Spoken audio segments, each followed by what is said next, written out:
For those of you who know nothing about gamelan, it's a Javanese percussion orchestra. So Java is a little island in Indonesia, and we got our gamelan 19 years ago. It came over on a very big boat, and it's definitely a different sound world to what we have over here. It's a lot of people find it very relaxing. It's very meditative.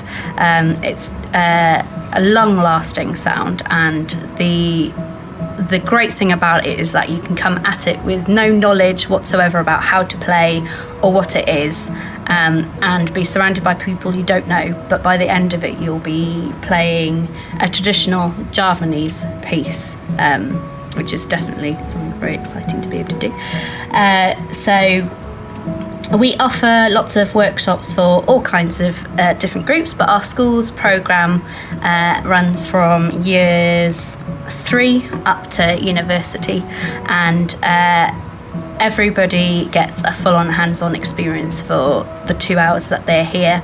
I think I talk for about 5 minutes at the start, but the rest of it is 2 hours of playing. And you don't have to have any musical experience to be able to do that. It's all taught as you go along, and it's all very accessible, so it doesn't matter what your skill set is, you'll definitely be able to play for 2 hours straight, which is very exciting.